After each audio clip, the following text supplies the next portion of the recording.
Do the Palestinians have a right to a separate state? No, I don't think they do, but क्या आपने कभी ये सोचा है जो मुल्क आपके पायलट्स को तरबियत दे, आपकी फौज को हथियार दे और आपसे दोस्ती रखे, और वही मुल्क एक दिन आपका सबसे बड़ा दुश्मन बन जाए? यही सेम कहानी ईरान और इजराइल की है। कभी करीबी दोस्त और आज कुले दुश्मन। ऐसा क्या हुआ कि दोस्ती दुश्मनी में बदल गई?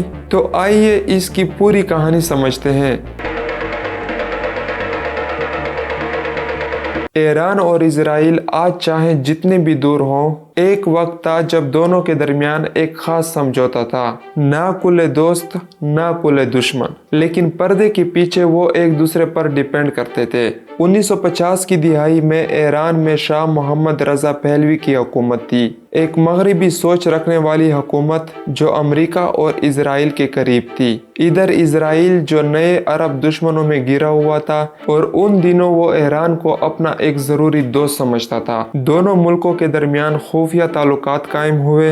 ईरान ने इजराइल को खामोशी से तस्लीम किया। बाद में इंटेलिजेंस मालूमात का तबादला, तेल की खुफिया तरसील और दिफाई ताउन शुरू हो गया। ईरानी पायलट्स इजराइल में जंगी तरबियत लेते थे, जबकि इजरायली माहिरीन ईरान के अंदर जदीद निज़ाम लगा रहे थे। ये ताल्लुकात ज़्यादातर पर्दे के पीछे थे, लेकिन दोनों मुल्कों के लिए फ़ायदा मंद ज़रूर थे। और फिर आता है ईरान के अंदर एक बहुत बड़ा इनकलाब। In 1979, a revolution topples Iranian ruler Shah Mohammad Reza Pahlavi, and with that, a monarchy of more than 2,500 years. 1979 में ईरान की फिजा बदल गई और आयतुल्लाह खुमैनी ने इक़्तिदार संभाला। एक इस्लामी इनकलाब आया जो ईरान के अंदर एक नया सोच रख दी थी। ईरान की इस नई हुकूमत ने सबसे पहले इजराइल के साथ नाता तोड़ा, ताल्लुकात ख़त्म हुए, सिफारत खाने बंद हुए और इसकी जगह फ़लस्तीन का परचम लहराया गया। ईरान अब इजराइल को नाजायज़ रियासत कहने लगा। उस दिन के बाद ईरान और इजराइल के बीच सिर्फ नफरत का रिश्ता बचा। बयानात, धमकियां, प्रॉक्सी जंगें और न्यूक्लियर तनाज़े, ये दुश्मनी अब सिर्फ अल्फाज की नहीं, मैदान जंग तक पहुंच चुकी है। क्या ये दुश्मनी सिर्फ इनकलाब का नतीजा है या इसके पीछे कुछ और भी छुपा है? 1979 से पहले ईरान एक सेकुलर मुल्क था, यानी मजहब हुकूमत में शामिल नहीं था।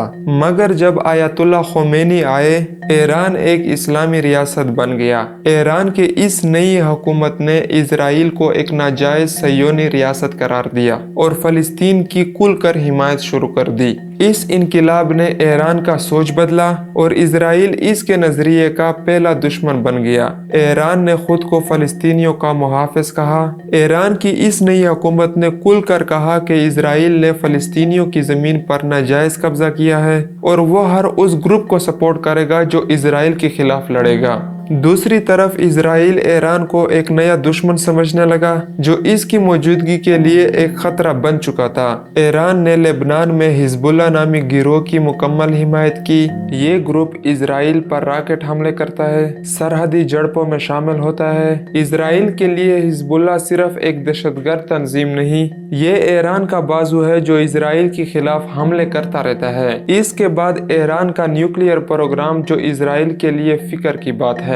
ईरान ने साल 2000 के बाद अपने न्यूक्लियर प्रोग्राम को तेज किया। वो कहता है ये बिजली और साइंसी तरक्की के लिए है, मगर इजराइल और मगरबी ममालिक कहते हैं कि ईरान बम बनाना चाहता है। इजराइल को लगता है कि अगर ईरान के पास एटम बम आ गया तो पूरे मिडल ईस्ट के ताकत का तवाजुन बिगड़ जाएगा और इजराइल की मौजूदगी खतरे में पड़ जाएगी।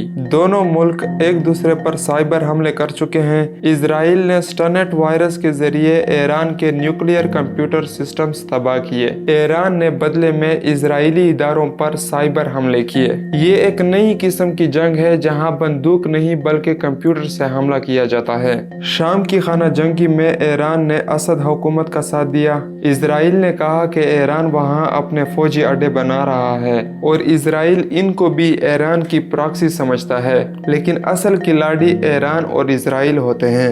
2020 में इजराइल ने मुत्तहिदा अरब अमारात, बहरीन, मराकश जैसे अरब मुल्कों से दोस्ती कर ली, जिसे अब्राहम मुआहिदा कहा जाता है। ایران کو یہ معاہدے بہت برے لگے۔ ایران نے عرب ملکوں پر الزام لگایا کہ وہ اسرائیل کو قبول کر کے فلسطین اور اسلام دونوں سے غداری کر رہے ہیں۔ ایران چاہتا ہے کہ وہ مڈل ایسٹ کا سب سے طاقتور ملک ہو جو امریکہ، اسرائیل اور دوسرے عرب بادشاہوں کو چیلنج کرے۔ اسرائیل، امریکہ اور سعودی عرب ایسا کبھی نہیں چاہتے۔ یہی کشمکش کئی جنگوں اور پراکسی لڑائیوں کی جڑ ہے۔ ایران کا ماننا ہے کہ اسرائیل ان کے اعلیٰ لوگوں کو ٹارگٹ کر رہا ہے جو کہ کلی دشمنی کی مثال ہے۔ ایران ایک شیعہ اسلامی نظریہ رکھتا ہے جس میں امام مہدی کی واپسی، ظلم کے خاتمے اور اسلامی انقلاب کا وعدہ شامل ہے۔ کچھ اسرائیلی نظریات میں ایران کو آخر الزماں کی جنگ کا حصہ سمجھا جاتا ہے، یعنی دشمنی صرف سیاسی نہیں ہے۔ ایران اور اسرائیل کی دشمنی صرف ایک پہلو کی نہیں ہے، یہ سیاست، مذہب، فوج اور طاقت سب کچھ آپس میں الجھا ہوا ہے۔ یہ دشمنی صرف دو ملکوں کی نہیں بلکہ پورے خطے کا مستقبل اس سے جڑا ہوا ہے۔ آپ اس کے بارے میں کیا رائے رکھتے ہیں؟ کمنٹ سیکشن میں ضرور بتائیں۔